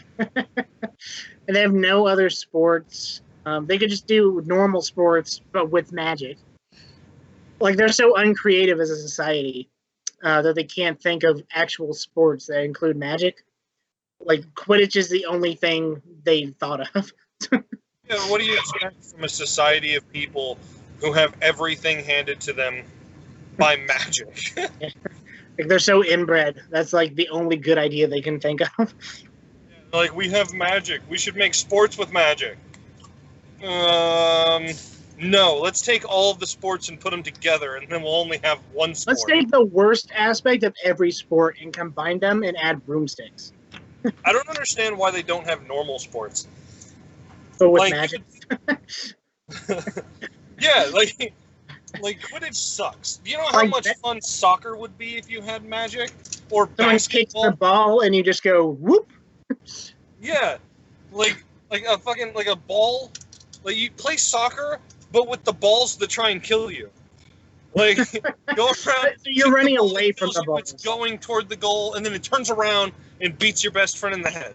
I like to imagine soccer, the Harry Potter version, being like the powers from Rocket League, only actual useful powers. So you're trying to get the ball in the goal, but you're using your powers to do it. Okay. Yeah. See, just have regular sports, but you get to use your wands. Yeah. That's exciting. Yeah. Can you imagine how fucking awesome, like, American football would be if you had magic? I would watch that. Yeah. I would watch baseball if you had magic. Baseball is the most boring sport that I have to sit through and watch. But if you had magic, I would watch that shit on a weekly basis. I would really love basketball with wands. And everyone's trying to get into the hoop, but everyone can take it away with your wand. Yeah. Well, that sounds like Quidditch, if you could use your wands. Except it's all on the ground. Yes, it's Quidditch without the brooms. Oh, shit. I realized J.K. Rowling just took basketball and made it boring. Yeah, made it boring. Basketball added brooms and magic, and somehow it was boring. That doesn't make sense. Also, there's like no protection on those Quidditch fields. Like, there's no, like, if someone's gonna fall to their death, they basically just have to hope that there's a professor in the crowd that can stop it somehow. No, even then, all of the professors go to all of the matches, and somehow Harry still falls off of his broom after the Dementor gets him, and shatters like 12 bones. They have to give him a soda that regrows his bones, and it's like, you're fucking Dumbledore sitting there watching him fall, and not once does he go, Wingardium Leviosa, save this fucking boy with a year 1 spell. No, it's just. It reminds me of I think it's Prisoner of Azkaban, when the Dementor like attacks him when he's up high in the air during the Quidditch match. Yeah. And then he like blacks out, and it's like, could no one save you? Like, no one cast the Gandalf light spell to keep the Dementor away. It works on the Nazgul. It should work on the Dementors, who I'm realizing now are just like ripped off of the Nazgul.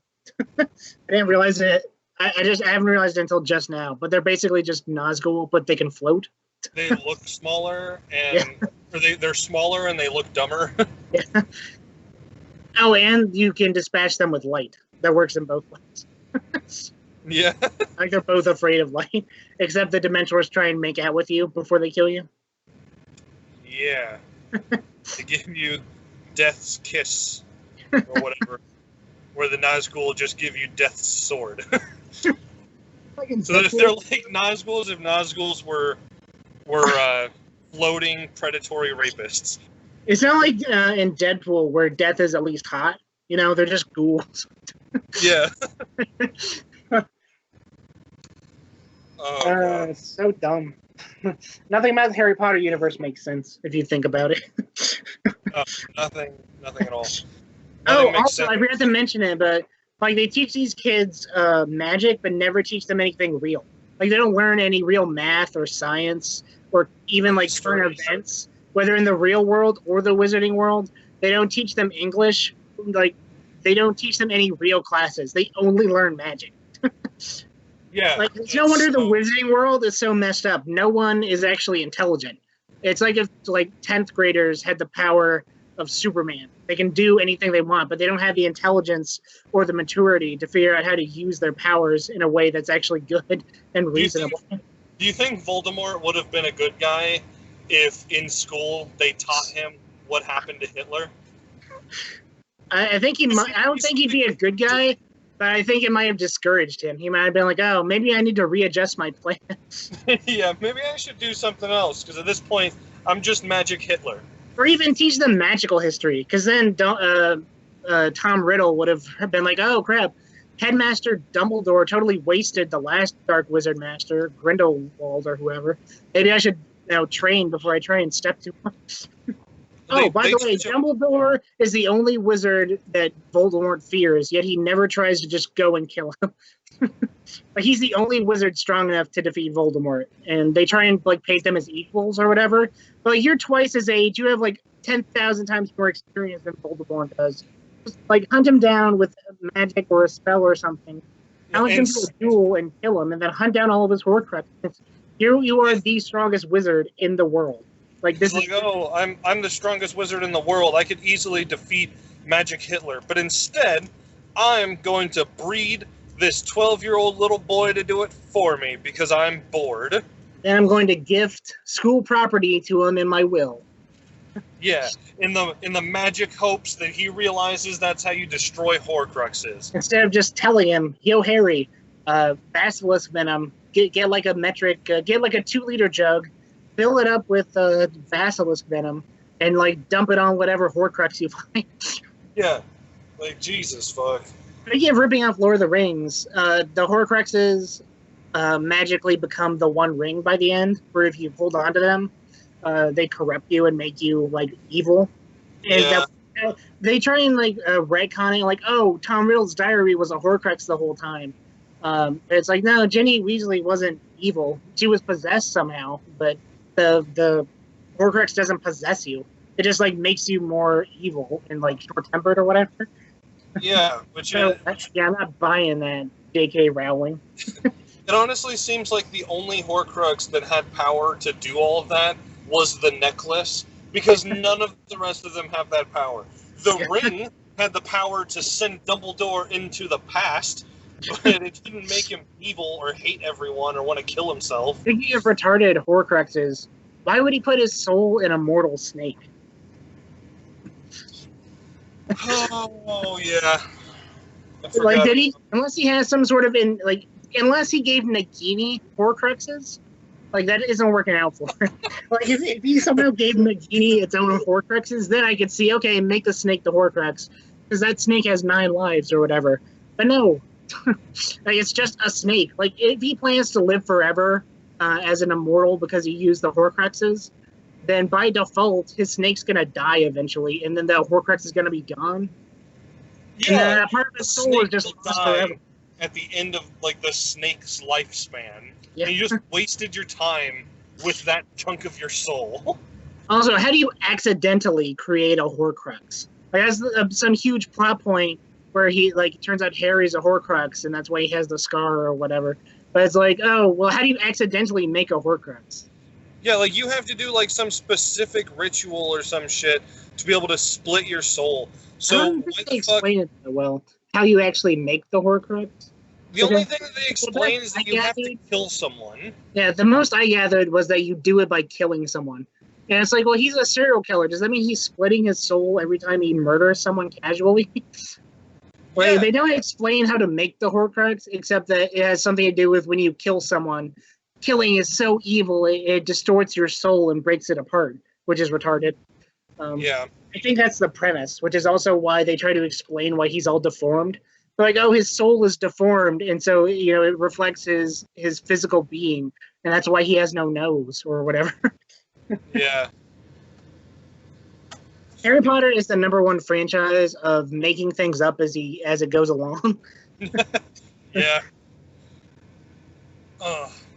Somehow they're even worse than Star Wars at that. Yeah, at least Star Wars has rules. They don't always follow them, but there are supposed to be rules that are supposed to exist throughout all the movies. Whereas Harry Potter, they're like, oh no, we changed that since the last movie. Don't worry about it. Well, if we go by just the three new Star Wars, then Yeah. I'm pretty sure they let the fans write that one. Yeah. Anyway, That's why they're so bad. yeah. Some things about the Harry Potter books that I wanted to talk about was Peeves the Poltergeist. Yeah. And how he was left out of the movies. Yeah. And it made me mad. He's such a minor character. He doesn't do anything significant in the books. But he's funny. Like, he's constantly going around playing pranks and like tormenting these kids, constantly getting them in trouble and all this shit. And it's like a weird rivalry between him and the caretaker. Yeah. But they completely leave it out. And I'm like, okay, that's annoying. Now that I know that I like this character, he's not in the movies, and that sucks. But another thing about over again. Yeah. Another thing that's not in the books, or that's not in the movies, is the weird like, I envy you and want to be you sort of relationship between Harry Potter and Nearly Headless Nick. So, in the books, I know I said something about it earlier and you wanted me to elaborate on what I meant. I don't remember it too much. I remember Harry being like, oh, you should be in the Headless Hunt. And then he's all like, really? No one's ever said that before or something. Yeah, he's like, oh, no one's ever told me that. I want to be your best friend now. And Nearly Headless Nick is constantly like trying to talk to Harry Potter and do things for him and help him out with things. When he has questions, he goes and answers them. And because he's being nice, he invites Harry Potter to his death day party. Oh, I think I remember just that. A room full of ghosts and rotten food that the ghosts just like fly over. And Harry doesn't want to be rude. So he's like, oh, I'm going to go. And Nearly Headless Nick is like, no, don't go. And Harry Potter walks out of the room. And then, like, it just, like, ends. By, like, book 4, it ends. And I understand why they left it out of the movies. But in the books, it's super fucking weird. Yeah. Like, what is the point of that? For, like, 4 books, Nearly Headless Nick is obsessed with Harry Potter. And just randomly, book 4 or 5, he doesn't exist anymore. Like, Nearly Headless Nick not only just doesn't want to be Harry's friend anymore, like, he doesn't exist. He's never brought up again until, like, the very last book. I feel like the ghosts should have had some part to play in the battle for Hogwarts. Like, I don't know, like, clearly they can't do anything physically, but I guess they could, I don't know, fought off the Nazgul maybe because they're both spirits or something, or at least distracted the enemy team while the good guys got sneak attacks in or something. I don't know. How about Nearly Headless Nick possesses a giant and then gets decapitated, and then now he's fully Headless Nick? Does that happen? No, I'm saying it should have happened. Oh, okay. I was gonna say, if they can possess people, then yeah, they could have actually helped. They could have, like, grabbed someone, an enemy, and then killed themselves as the bad guy, and then floated back. Yeah, like, the concept of the ghosts are never, like, fully explained or anything. So there's no reason that I think the ghosts shouldn't have been able to possess people. Maybe at the school they don't possess people because of respect and all this shit.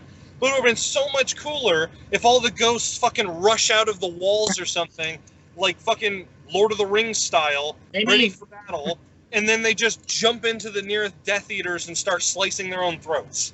Maybe it was supposed to be there, but then she was like, oh, that's too much, like, ripping off Lord of the Rings, because they already did that, or whatever. I've already taken so much from Lord of the Rings and Star Wars, I should probably leave out that one scene. Did you hear that thunderclap a minute ago? No, I didn't. No, this giant thunderclap, boom, came by nearby, because we have a thunderstorm here right now. Oh, that's why I jumped. I was like, huh. It just surprised me. Like, I saw, I couldn't understand what you said, but I heard you say something, and I saw you, like, grab your chest. I thought you, like, might have dropped your soda on your keyboard or something. No, there was a giant thunderclap that surprised me. Surprised you couldn't hear it on your side. I wonder if my mic... any of it. Oh. Yeah, I feel like the ghosts were a wasted opportunity. I feel like they could have done something with the paintings, too. Like they're always just, like spirits and paintings or something, and there's like they don't do anything; they're just there in limbo. They should have done was like come up with a magic spell that would have sent some of the bad guys into the paintings, and then had the paintings beat the shit out of the bad guys. Well, clearly the people were put in the paint. Oh my gosh, that reminds me. Wasn't there some retarded plot point about how Harry got to speak to Dumbledore again because he was a painting in his office? Yes. But he wouldn't actually tell him any answers or something? Yeah. So fucking... Oh, and Dumbledore kept talking to the old headmasters too, right? Yeah, yeah. One of them was like Sirius Black's uncle. One of them was like a Slytherin guy, I think. I don't know if that was the same dude. He was like a Slytherin headmaster from several years before. That was the same dude. That was Sir Reginald something. Yeah. So I think it might have just been Sir Reginald Black. Isn't that R.A.B. guy? Like Sirius's brother or something? No. I don't remember what it is. That's not the same guy.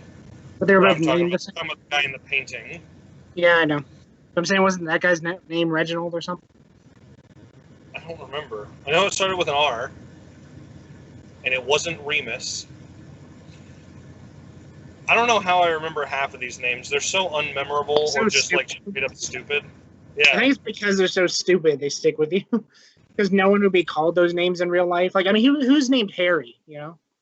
Yeah, fuck you, Prince Harry. Oh, he's a prince now? Ooh. I mean, Prince Harry in real life. But yeah, I know.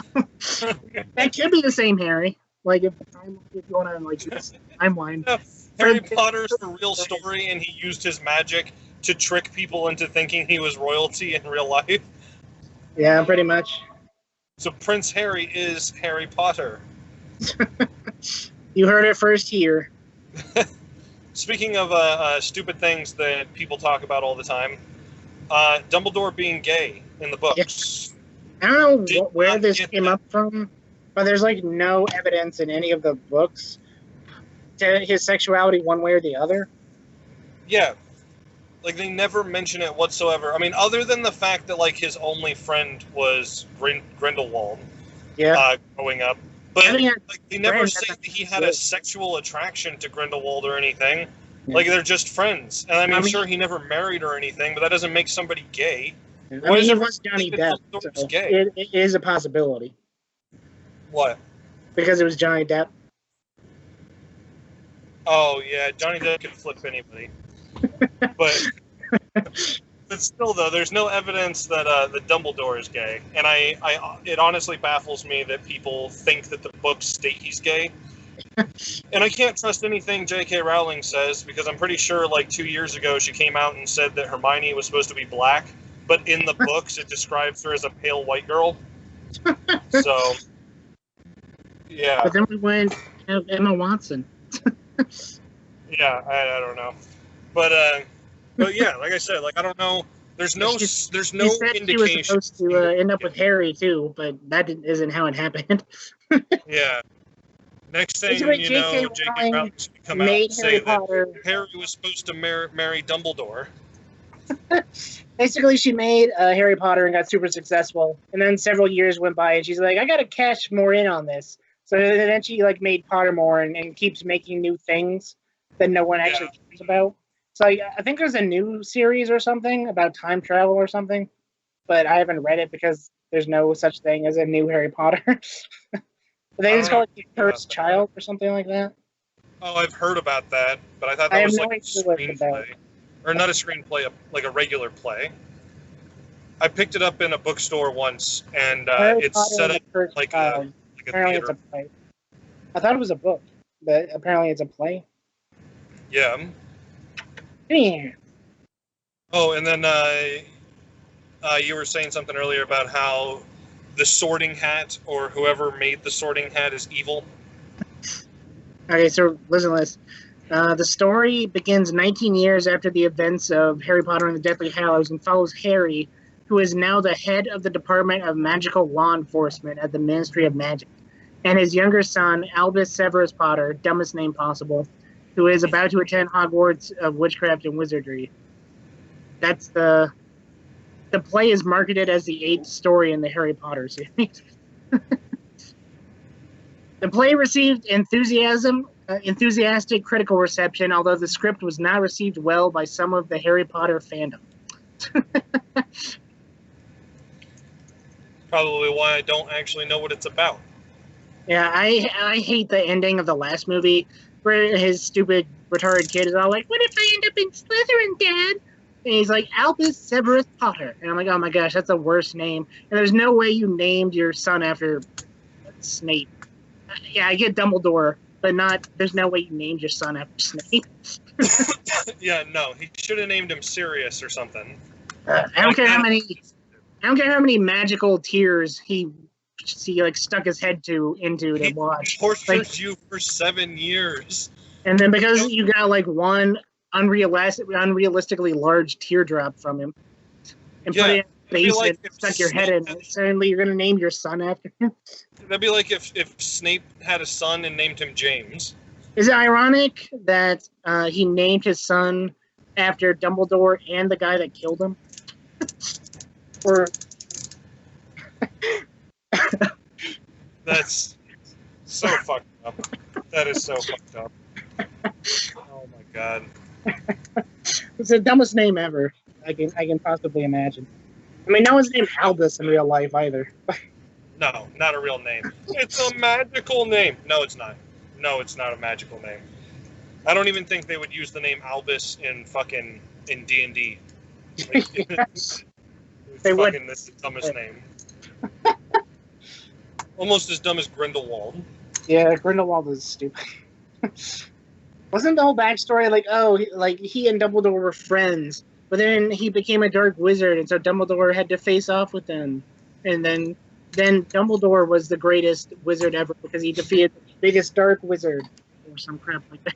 Okay, so the story behind it, as I remember it in the books, is that Dumbledore's sister was fucking crazy and something happened to her and she refused to use magic. So she becomes one of those little monster things where her magic lashes out and attacks people. So he constantly had to stay home. From the stupid Fantastic Beasts movie where that stupid weird kid becomes a ghoul. Yeah. Okay. Yeah, that exact same thing. I had to hear that's canon, but okay. Grindelwald thinks that he can control it or something, and Dumbledore tells him, "No, you can't. Trust me. My sister's been one for like 18 years." What? And yeah, so you were supposed to kill him right away. Yeah, well, Dumbledore didn't, and it ended up killing his sister. Ended up killing his mother, so now he has to be the one to stay home and take care of her, and then it ends up lashing out while Grindelwald is there, and something happens, and he like steps forward with a wand, and Albus is like, "No, don't do it," and his brother is there, and I can't remember his brother's name. I'm gonna call him Fake Hagrid. Yeah. He looks just like he looks like if Dumbledore and Hagrid had a baby. Yeah. Basically, all three of them start casting spells at each other, trying to kill each other, apparently, because one of the spells is not deflected, and it hits his sister and kills her. And so none of them actually know who killed his sister, but Dumbledore blames Grindelwald, Grindelwald blames the brother, and the brother blames Dumbledore. Yeah. So they all hate each other. They all go off, and then so Dumbledore's brother is like the weakest plot element in the series. Like you never hear anything about him, and then out of nowhere, it's like, oh, Dumbledore's brother exists, and you have to go talk to him. And then he's all like, Dumbledore never told you about me. It's like, because you're not important, loser. Shut up. Yeah. Get me into Hogwarts, gay boy. I bet you my brother never told you about me. Yeah, because he fucking hated you. Now, leave no away. one cares about you, doofus. Doofus door.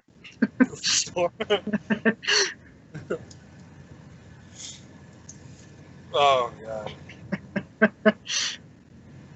So, yeah, the Sorting Hat Definitely, like, the cause of all the Wizarding World's problems, in Britain at least. Like, they're just Yeah. arbitrarily dividing students up and forcing them to compete for no reason. So they're basically breeding the hatred that the students feel for each other. I'm trying to remember who created the sorting. Somebody owned it. I don't know if they actually created it, but somebody owned it. I am arbitrarily going to choose to believe right now that the Sorting Hat is a physical incarnation of Loki, and he's only showing up to, like, sow chaos in the Wizarding World, and because he enjoys seeing the hatred unfold. Okay. So the Sorting Hat is just Loki chilling as a hat.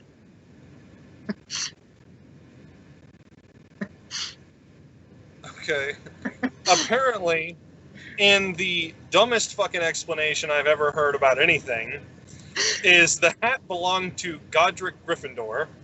Okay. And as it states, Godric whipped the hat from his head. The founders gave the hat brains to allow it to sort the students itself. They shoved a brain in a hat and it came to life. Like, it doesn't say they cast a spell that made it come alive. They put a brain in the hat and the hat came alive. They never teach science, so I mean, I'm not surprised. They don't know that shoving a brain in it won't make it do anything. Fucking just make it leak gray matter everywhere. So fucking dumb. Like, the fact that all of this happens makes me feel like fucking that J.K. Rowling never went to real school either. Maybe this is what she thinks real school would be like. That there's a room of requirement, which is the dumbest thing ever, because they totally need it in every book before they actually discover it. Yeah, and then every book after they discover it, it's basically their ex machina. Like, every time something specific needs to happen, or they need to go somewhere specific, or do something specific, magically the room of requirements is like, I can do that for you. I can protect you. I can give you somewhere to throw this book so you'll never find it. I can give you a bathroom. What the fuck? Why can't they just go to the room of requirement and be like, I really need all the Horcruxes? Yeah. Okay, as soon as the door opens, throw the nuke in, because Voldemort's going to be in there. Oh crap, I'm in here too. What? Oh crap. Sacrifices must be made. I'm a Horcrux? No! Also, the whole reason he survives Voldemort killing him is because his mother knows some protection from the killing curse, but somehow no one else in the whole world knows what it is. Yeah, and their only explanation is it's old, ancient magic. And I'm like, well, how the fuck did this chick figure it out? Yeah, how do you not know what it is? If it's old and ancient, there have to be records for it. Yeah, even like after you're like, oh, she was part of the Order of the Phoenix. I'm like, okay, then at the very least, why did she not share this knowledge with the other people who were trying to kill Voldemort? Yeah, that's like what the fuck? That should be like one of the most basic defense against the dark arts spells. Here's the most dangerous spell. It literally kills you. Okay, here's how you deflect it. Watch out. Yeah. If there are any babies nearby, they might get hit and get electricity bolt-shaped scars that don't make sense. Like, what kind of scar makes a perfect zigzag shape in the form of a lightning bolt? A dumb one? It's not like the lightning bolt is even, like, metaphorical or symbolic of anything. It's just a lightning bolt. Yeah, there's no, like, he didn't try to kill him. Avada doesn't shoot out a bolt of fucking lightning. It shoots out, like, fucking green magma fucking jelly or something. Moreover than that, crap. What was the, dang it. Stupid, dang it. I don't remember it, but it was something funny. I'll laugh anyway.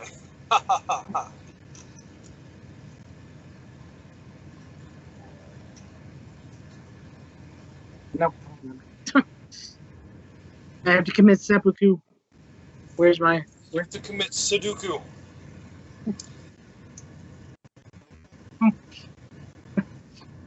What? I'd rather commit seppuku than Sudoku. Sudoku would take so much longer.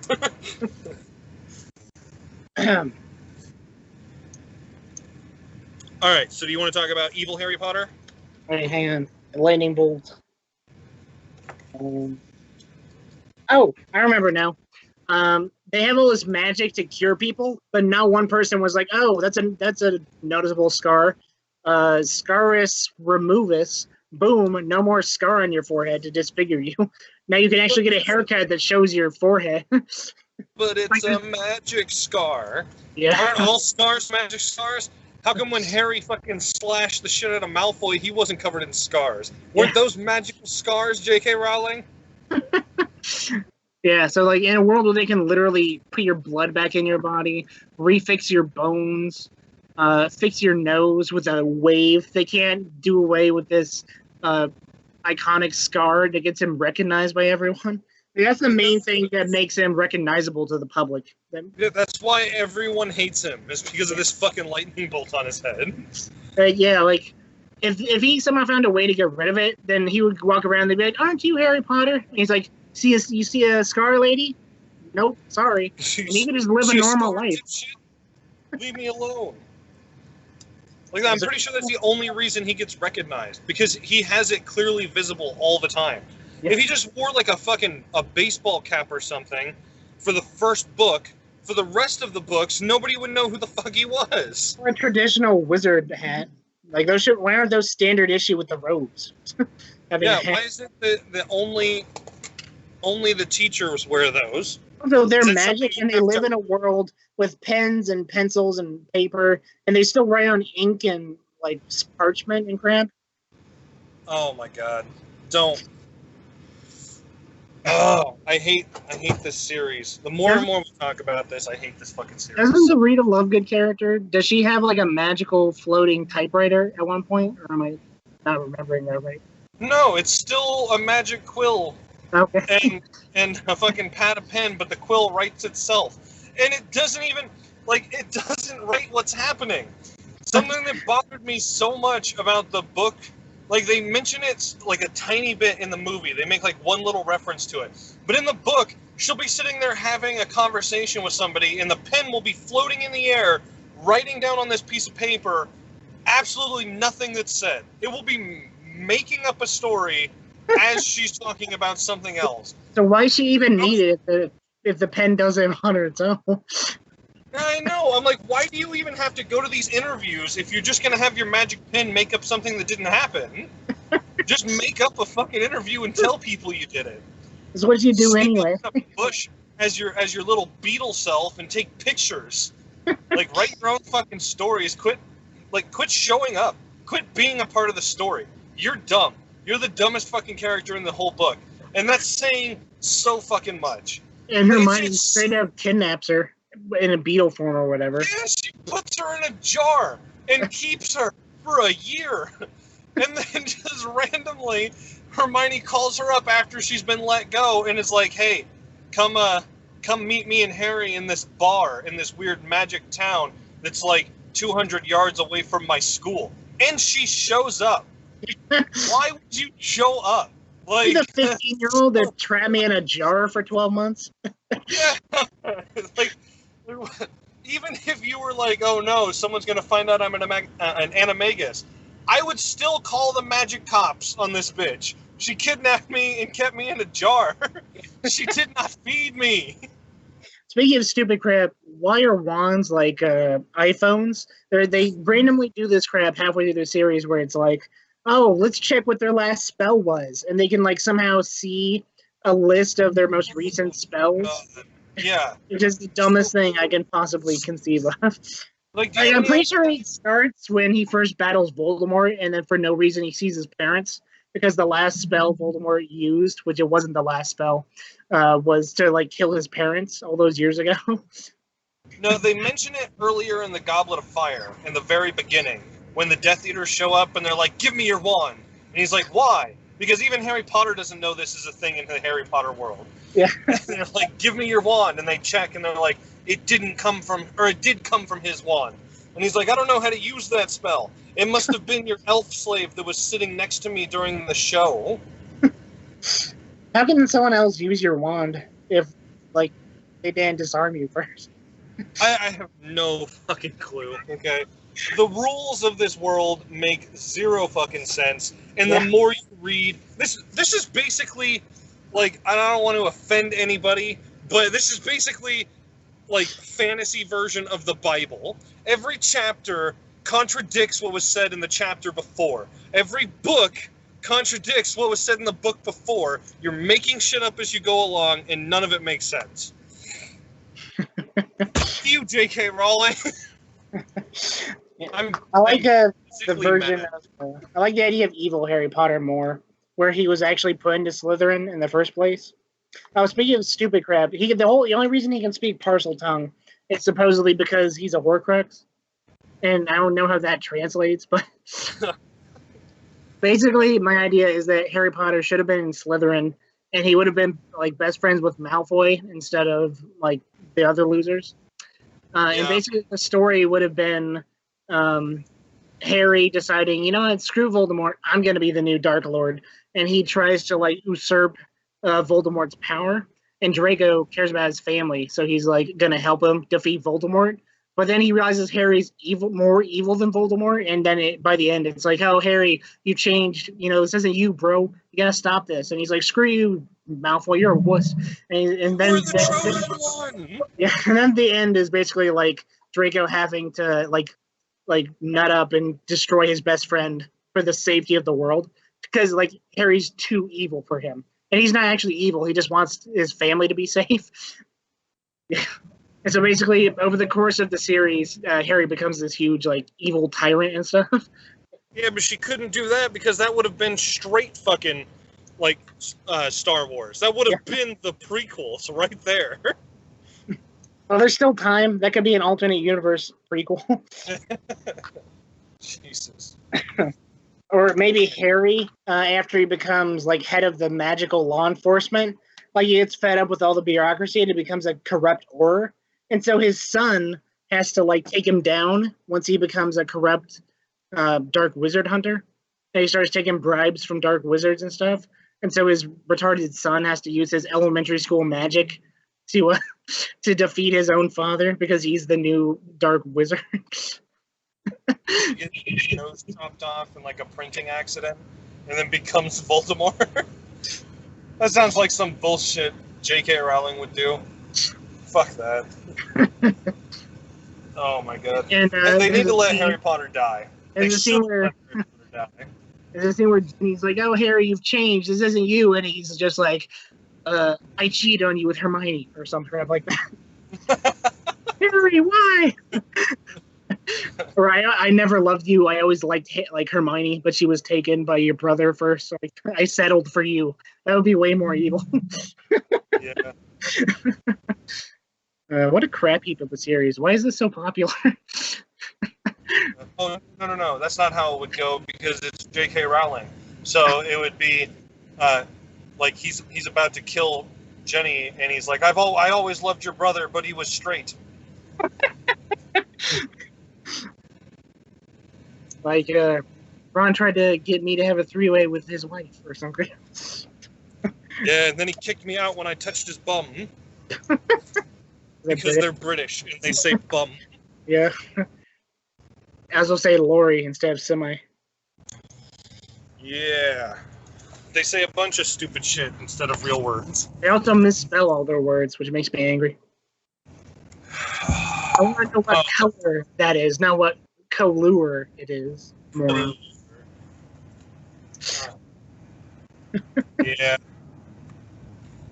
So. I can't believe you've been trash talking Harry Potter for 2 hours. Yeah, I know. All in all, what is our verdict? I didn't think it'd be a long video. I told you, there's always more shit to talk about when it comes to Harry Potter. I can shit talk Harry Potter all day. Yeah. Basically, my stance on Harry Potter is that it's terrible and it's stupid, but when you read it, you actually enjoy reading it for some reason. Which I don't really understand. That's the way it is for me, at least. Like, I'll watch the movies and enjoy them, but I'm not going to say it's good. I'm just gonna say I enjoyed it, which is a big distinction I like to make. I may like something, but that doesn't mean it's good. Yeah.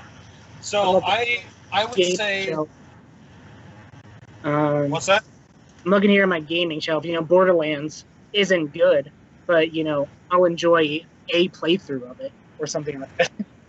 Yeah. So my verdict is that when it comes to the movies, I will give the movies a 6 out of 5 because they have excellent action sequences. Yep. But that's about it. They're lacking in story, logically, and emotionally. There's no emotional growth in any of the stories. Yeah. And then I would say the same thing for the books. I'd probably give the books a 5 out of 10, because there's no action sequences in the book. The action is only as good as your imagination makes it, and she's lacking in the descriptive department when it comes to fight scenes and shit like that. His final duel with Voldemort takes 5 minutes to read. Him fighting the dragon ends in 2 pages. Yeah. And it's okay, so that's kind of shitty. That's why the movies are good in that aspect. But there's a lot of things in the book that I like more than I like in the movies. But I would rather watch the movies again than read the book again. Yeah, so, as an actual story, collectively, I would rate the books higher than the movies, with the exception being the action scenes. But as a story, the books are a lot more coherent, and there's more. Even though there's more stuff that's unnecessary, there's more stuff that actually works for the story.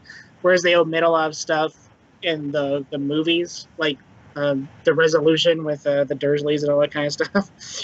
Yeah. Yeah. See, I want to. I want the action scenes from the movies and the books, basically. Yeah, I really wanted to rate the books higher than the movies, but what it brings it down to for me is the fact that when you're watching a movie, you're not thinking about the logistics of a made-up world. Yeah. Where when you're reading the book and you're listening to what they're saying, you're like, this shit doesn't make any sense. There's no visual aspect to distract you on how stupid the laws of this world are. Yeah. Yeah, the worst thing about the books is that there's a bunch of stuff that they should have cut and did cut in the movies. Not just Spew, but Percy. His whole arc is pointless. Yeah. Ron's oldest brother or second oldest brother or something like that. I think the oldest one is the Dragon Tamer. I could be wrong, but one of them. No, you're right. A huge tool named Percy, and at first he's this pretentious head boy or whatever. But then he gets a job with the government where he starts Voldemort denying and all this kind of stuff. Yeah. Okay, so to end off the video, video, he actually knows Harry Potter directly. His brother is Harry Potter's best friend, but he's no, Voldemort's not real. Yeah. There's no proof of that. Maybe your brother saw him himself. How about that for proof? So to end off the video, I'll ask you a simple question: who's your favorite character from either one, the books or the movies? I think it's Hermione. Hermione? Yeah. Okay. I haven't thought about it very much, though. I have 2 favorite characters. Okay. That's Fred and George. Okay. I mean, they're still kind of just one guy, but Fred and George are definitely... I would love to see, a deleted scene from the book or something where it turned out there was only one brother and the mother accidentally cloned him or something. Speaking of that, the final battle scene is stupid because they randomly kill people. If people die, then that's fine. But they just randomly pick people. She just probably threw darts at a dartboard and was oh yeah, lady with the weird hair, she's dead. Yep, werewolf guy, he's dead, or whatever.